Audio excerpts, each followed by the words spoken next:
Excuse me. ಹೇಳ್ರಿ. ಇಲ್ಲಿ ಸಾವಿತ್ರಿ ಶೇರ್ಖಾನಿಯವ್ರ ಮನೆ ಎಲ್ಲಿ ಬರ್ತದ್ರಿ?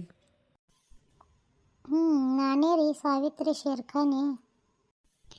ಇಲ್ಲಿಂದ ಮುಂದಿನ ಬಿಲ್ಡಿಂಗ್ ಕಾಣ್ತದಲ್ಲ ಅದು ನಮ್ಮದೇ ಅದ. ಮತ್ತು ಹೊಲ ಎಷ್ಟು ಅದ ರೀ ನಿಮ್ಮದು? ಇಲ್ಲಿಂದ ಎಷ್ಟು ದೂರ ನಿಮ್ಮ ಎದುರಿಗೆ ಕಾಣ್ತದಲ್ಲ ಅದು ಎಲ್ಲ ನಮ್ಮದೇ ಹೊಲ ಅದ ನೋಡು. ಮತ್ತು ಈ ಕಡೆ ಅರ್ಧ ಕಬ್ಬು ಅದ, ಈ ಕಡೆ ಅರ್ಧ ತೋಟ ಅದ, ಪೂರ್ತಿ ನೀರಾವರಿ ಐತಿ ನಮ್ಮ ಹೊಲ. ಇದೆಲ್ಲ ನೀವ್ಯಾಕೆ ಕೇಳತ್ತೀರಿ ಸಾಹೇಬ್ರ? ನಾವು ಗೃಹಲಕ್ಷ್ಮಿ ಯೋಜನೆ ಆಫೀಸ್ ಕಡೆಯಿಂದ ಬಂದೆವು. ಯಾರ್ದು 1 ಎಕರೆಗಿಂತ ಹೆಚ್ಚು ಹೊಲ ಅದಲ್ಲ ಅವ್ರ ಹೆಸರು ಗೃಹಲಕ್ಷ್ಮಿ ಯೋಜನೆ ಅಂತ ತೆಗಿಯಾಕತ್ತೀವಿ. ತಪ್ಪಾಯ್ತ್ರಿ ಸಾಹೇಬ್ರ, ಈ ಹೊಲ ನಮ್ದಲ್ರಿ, ಬಾಜು ಮನೆಯವ್ರದ್ದು ಐತ್ರಿ. ಈ ಮನೆ ನಮ್ದಲ್ರಿ, ಮತ್ತೊಬ್ಬರದ್ದು ಐತ್ರಿ. ನನಗೆ ಸ್ವಲ್ಪ ಒಯ್ಯೋದು ರೂಢಿ ಅದ, ಅದಕ್ಕೆ ಸುಳ್ಳು ಹೇಳಿದೆ ರೀ ಸಾಹೇಬ್ರ.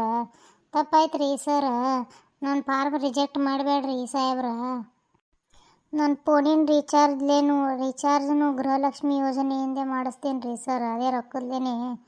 ಮತ್ತು ನಾ ಆ ರೊಕ್ಕದ ವಿಶ್ವಾಸ ಮ್ಯಾಗೆ ಒಂದು ಐಫೋನ್ ತೊಗೊಂಡೇನಿ ರೀ. ತಿಂಗಳ ಲೋನ್ ಕಟ್ಟಬೇಕು ರೀ ಸಾಹೇಬ್ರ. ನಡಿ ಆ ಕಡೆ.